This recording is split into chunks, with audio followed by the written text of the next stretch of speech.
guys? It's your boy, Barca Boy 103. Today we're going to be reacting to the Barcelona news over the past 48 hours. We do have some big topics to discuss. Firstly, Barcelona are keeping a very close eye on the free agent market. Of course, very advancing moves being made for Jonathan Tah, but also the club have now identified Thomas Partey as their second objective in the free agent market. Of course, keeping an eye on Trent Alexander-Arnold, Alphonso Davies, Jonathan David, and also Reinildo of Atletico Madrid. We will discuss all the news around that. And speaking of Atletico Madrid and Barcelona have begun preliminary talks over the future of Clement Lenglet this summer, with Atletico Madrid prepared to offer 8 to 10 million euros to sign a defender permanently this summer. We'll discuss that alongside, of course, the big news in regards to the registration of Dani, Olmo, and Vitor. As I'm uploading this video, we now have 16 hours remaining to register these two players for the second half of the season, or else they can both walk for free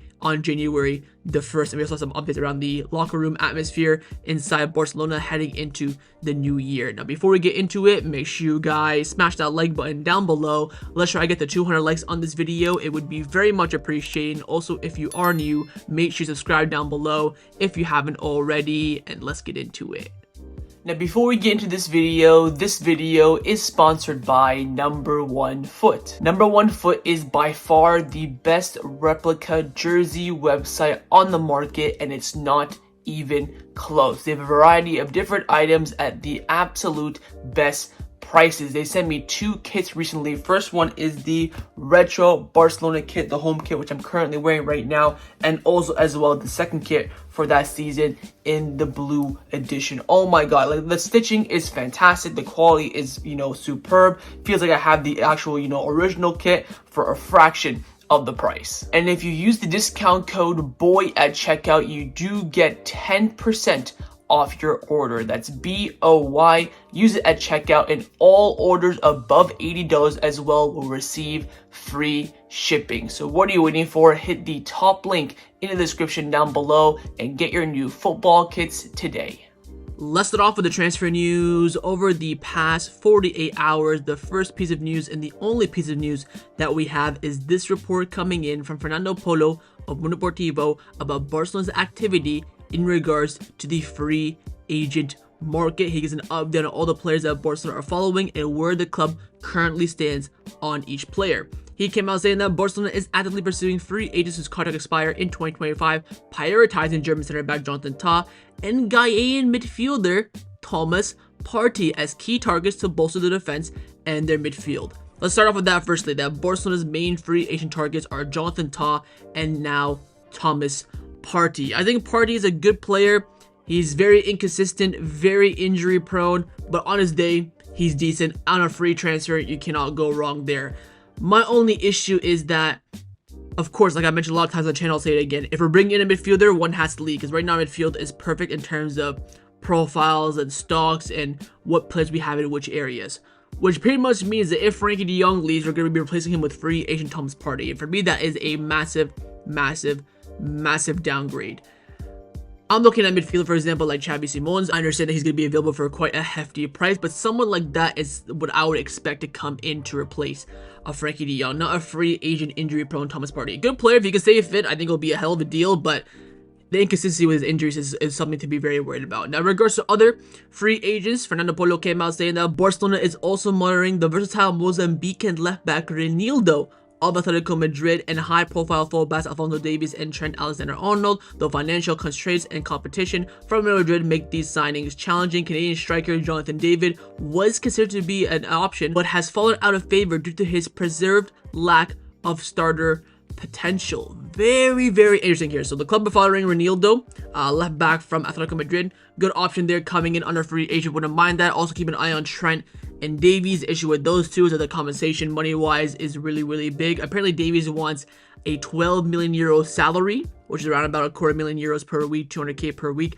alongside a big sign-on bonus as well as around 10 million euros, which again is a lot. Trent probably looking for the same thing as well. I think honestly both players might stay at their parent clubs in the end, but we'll wait and see on that. And also the option of Jonathan David is now falling out of favor because he wants to be a starter, and again Barcelona don't see him that way. So Few big blows there. I really like the option of Jonathan David coming in as a free agent as a striker. Trent and Davies, of course, would be dreams, but I think it's very unrealistic.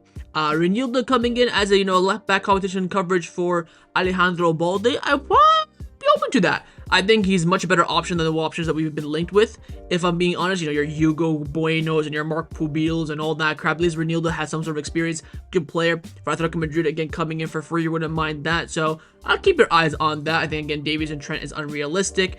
And Jonathan David looks like the club are not really too keen on him, which does suck in my opinion. Hopefully that perspective and option does change, but right now the club are mainly focusing on Jonathan Tah, of course, and also Thomas Partey, as their acquisition in the free agent market is now coming to a more concrete list. Let's now discuss the players that have been rumored to leave Barcelona over the past 48 hours. The only report that we do have is on Clement Lenglet. I did talk about this a few videos ago, and now there is more reports about it. The report is coming in from Ruben Ruia, who is a pretty reliable source when it comes to Atletico Madrid news, alongside Barcelona as well. He's come out saying that Atletico Madrid are planning to offer between 8 million to 10 million euros for Clement Lenglet. Oh my god, yes, please. Here's the problem. We've heard this before. I heard the same thing with Aston Villa. I heard the same thing with Tottenham Hotspur. I'm not falling for it. I would love for this to happen. I said in the last video 2 videos ago when we talked about Clement Lenglet, I would let him go for free. The fact that they're going to offer 8 to 10 million is crazy. He did also mention that Atletico Madrid and Barcelona are in some preliminary, beginning stages talks about Clement Lenglet's future. Again, offloading him is already the dream, is already the priority. Getting a fee for him would be exceptional. We'll wait and see. Again, he's doing all right now for Atletico Madrid because, again, they have a lot of injuries at the back. Once those players come back, we'll wait and see where Clement Lenglet's stance is, if it changes or not. But again, we've heard this story before. Always, middle of the season, Lenglet will have, a good little spell with wherever loan club he's at because they have injuries. And once everyone's back fully fit, they realize he's surplus to requirements. So we'll wait and see. But again, any money for Lenglet is good. The fact that we could get double digits in the million for Lenglet might be the biggest move that Barcelona make this summer. But again, do not rush to conclusions. Let's wait and see how the talks do fare. Let's now discuss some of the injury updates around the first team at Barcelona. The first update that we do have is, of course, on Lamine Yamal. The question is, will he fly to Saudi? Will he be fit for any of the Spanish Super Cup games? We already knew he's going to miss Atletico Madrid and Barbastro this Saturday. The question will be those 2 games in Saudi. Now, Jaime Miguel from AES came out saying that Lamine Yamal underwent a thorough evaluation on Sunday during the team's first training session after the holiday break. The results were excellent. His ankle is now completely stable and he's expected to begin training on the field very soon. The main goal is to have him fully recovered in time for the Spanish Super Cup. Both the player and the medical staff are very optimistic. The reports are suggesting that he could play against Athletic Club, let alone a potential final. I think the reality of the course will be he'll fly there, he'll be in the squad list. He may come off the bench, maybe against Athletic Club. Again, if we go into extra time, probably, if we're being honest. But main goal, of course, I've been saying since he got injured was 100% fit for the potential final. That's what I wanted, and we are on course for that. So I can be no happier than that. So we'll wait and see how things do turn out with Lamine Yamal's fitness. But again, he is on track to be on that plane to Saudi and probably play in a game or 2. The final injury update that we do have is on the injury of Gavi. Of course, he's been fit now for about 2 months or so, but the minutes have been quite spare. But now we do have a foregone conclusion on that. Sport have come out saying that following a serious injury, Gavi has been carefully reintegrated into the team under Hansi Flick's strategic approach designed to rebuild his competitive sharpness and maximize his contribution. Despite limited playing time, he has showcased his distinct energy, leadership, and talent, rekindling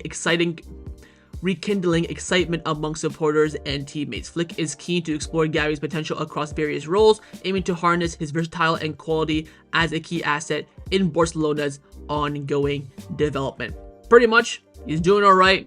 He'll get more minutes as we enter the new year. I think Gavi will be absolutely huge for Barcelona in that month of January. We have about, minimum 6, maximum 8 games that month. Of course, we do go to the Super Cup final. We beat Barbastro in the Cup as well. So we're going to be needing our squad depth, and Gavi is a big part of that. I think he's an exceptional player. I think he had an absolutely brilliant cameo against Atletico Madrid as well. And having a player like him is a rarity in football. I think every team in the world would take Gavi tomorrow. So having him back in our team is fantastic, and we'll wait and see how many more minutes he will get as, of course, we continue on the new year and see his minutes grow. Who knows, could even break in as a potential starter in this team. Let's now discuss some of the news surrounding Barcelona over the past 48 hours. Of course, the biggest news has been the news on the registration of Dani Olmo and Pau Vitor. Tonight at midnight is the deadline to have them re-registered. Let's go through all the updates that we do have. Firstly, Ferran Torres has come out saying that except for any surprises, Dani Olmo and Pau Vitor will be registered. All parties have signed the necessary documents. Only the Porta signature is missing now, and Barcelona hope that the VIP box deal will also bring back the club to the 1-1 rule. Again, the club are looking at 2 birds, 1 stone here. Players re-registered and also returning to the 1-1 rule. Luis Rojo Marca came out saying that Barcelona will be able to register Dani Olmo and Pau Vitor. The Porta has reached an agreement in the Middle East that will provide 100 million euros that allows the registration of both and also even returning to the 1-1 rule as well. So Sport and Marca confirming this report. Mundo Deportivo, Rogelero came out saying that Barcelona, led by President Joan Laporta, is working hard to finalize a deal that will allow the registration of Dani Olmo and Pau Vitor before December 31st. After traveling to Dubai, the club has managed to sell part of the total package of the VIP boxes worth around 100 million euros. The goal is now to secure the full 100, as the amount raised so far from the VIP boxes sold is not enough to register Dani Olmo. I think that's just some mumbling there, nothing too crazy to note. Mundo Deportivo again came out saying that Barcelona have already sent the required documents for the deal regarding the sale of the VIP seats to La Liga. Right now, the club and La Liga are exchanging documents and responding to requests from the league to finalize the agreement. If the deal is approved, it will not only help Barcelona balance fair play issues, but also allow them to operate in the 1-1 rule again. All the news is saying that Olmo and Pau Vitor will be registered alongside the return to the 1-1 rule. Also, Barcelona will need to present La Liga with a financial deal worth 60 million euros or more to meet the requirements. Player sales or loans won't help, as the transfer market is not open until January 1st, by which time Dani Olmo can no longer be registered. If Barcelona secures the funds, they can also register both Olmo and Pau Vitor. If not, the club will enter the January transfer window with strict restrictions. Again, we're not going to do anything in January anyways, but this is, of course, very important. Now, following the first court order that was rejected on December 27th, the club, of course, went to another court to do the same thing, and that one was also rejected as well. Fernando Porto did confirm this, and the investment court has also rejected Barcelona's appeal yesterday and denied the registration of Dani Olmo and Pau Vitor. The club will now abandon the judicial route and now finalize the process to the sale of the VIP boxes. So again, now it's pretty much a race against the clock. In the end, like I said before, I'll say it again, we're gonna get it done. Laporta is someone that doesn't like to he likes to do things last second because he wants to go through every single route possible and then until doing the route that he does not want to do the most, which of course is selling the VIP boxes early. Again, it's the only avenue that we do have, and this will be the avenue that the club will in fact execute. And now just pretty much waiting for official confirmation officially and all the documents officially being processed. But again, we have about now 24 hours or so as of recording this video. As of uploading this video, probably I would say around 16 hours left. Again, in the end, they're gonna do it. There's not been a worried bone in my body this whole entire time, so the club are gonna end up doing it. I think the only question now, in my opinion, is are we gonna register Olmo and Pau Vitor and also go back to the 1-1 rule, or just register Olmo and Pau Vitor? I still don't think this will be enough to get us back to the 1-1 rule. If it does, phenomenal, absolutely fantastic. I personally don't think that will be the case. I hope I'm wrong, and let's see how things do turn out. But again, the registration of Olmo and Pau Vitor is on track, and it will be getting done by the president. Now, the final topic that I want to discuss for an end off this video is in regards to, of course, our return onto the pitch this Saturday against Barbastro in the Cup. It's now been almost 2 weeks since the devastating and catastrophic defeat to Atletico Madrid. We have some of the aftermath of that defeat. I didn't want to talk about it earlier because I was too heated, I was too opinionated. I would have, not read it properly through the lenses that needs to be read through, but now I have that report and also how the team are looking ahead of the return to football and the big month of January. Now, firstly, Tony Juan Martin came out saying that Gavi was not afraid to school Lewandowski during the game against Atletico Madrid. Between the 35th and 45th minute of the first half, Lenglet was allowed to move forward with the ball, practically acting as an extra midfielder due to Lewandowski's inability to be pressing. Seeing this, Gavi did not hesitate to call him out, and the Polish striker, raising his arms and yelling from a distance, demanded that he presses Lenglet more aggressively. The situation happened several times, frustrating Gavi. After the first half, while Gavi approached Lewandowski to express his concerns, their exchange lasted only about 10 to 15 seconds. Even after the conversation, Gavi kept thinking about it and decided to take it over with Pedri. Now, there was a clip of Gavi and Pedri getting into a little bit of a dispute, I think before the second half kicked off, that went around on Twitter and TikTok. Look, I mean, this is a good thing because, again, I think every player has their own right to criticize their teammates, which of course is very important, shows the openness of the team. But then again, these key errors that are happening and the players on the pitch not effectively fixing it shows that there is a bit of an egotistical situation here. Well, it doesn't be like, oh, you're Gavi, you're 21, you can't be telling me what to do. I've won the Champions League, I've got robbed of a Ballon d'Or. Who are you to tell me what to do? That's kind of the persona that I am getting from this. I know that Gavi and Lewandowski are very close. They're, of course, every time Lewandowski scores, the first one on his shoulders is Gavi if he's on the pitch. So I don't think there's any beef per se, but I think there is a bit of an egotistical issue in the squad, unfortunately. Now, also following this, Tony Partey came out saying the dressing room was deeply affected emotionally after the match against Atletico Madrid. Even Hansi Flick, energetic and passionate speech could not restore the morale as the players were still in shock over what happened. Them and me both. So, I mean, I guess the players are feeling kind of how the fans are feeling, but then again, that's not their place to do. You're professionals, you're on the pitch to win games, and when your inability to score chances that get put for you on a silver platter just goes to show how affected this team is mentally. Now, of course, following the break, the big question is the bounce back. Having Gilman Ayaz came out saying the dressing room has set the Spanish Super Cup as a priority goal. One of the senior players clearly told his teammates, "We will rest, recover well, and prepare to start the year off from scratch as if nothing had happened. We had the first title this season and we have to go win it, and we owe it to the coach." I mean, I've heard this every single time. I heard this with Valverde, I heard this with Koeman, heard this with Xavi the first time, heard it with Xavi the second time, and now I'm hearing it now. I've had it up to here. We've only won the Spanish Super Cup once since this new format started in the Saudi. Of course, we lost the first one to Atletico Madrid, second one to Real Madrid, third one we won, and the fourth one we lost to Real Madrid. And we also lost one for Koeman as well in the final against Athletic Club. So we've lost 5. Out of the 5, we've won 1, lost 4.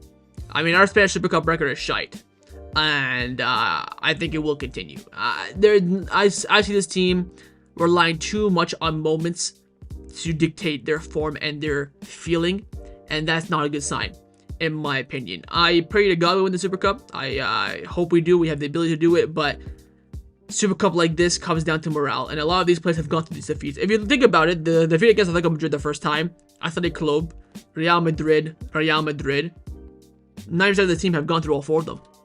I think every single player has gone through all 3 of them at this point. It's been that dire.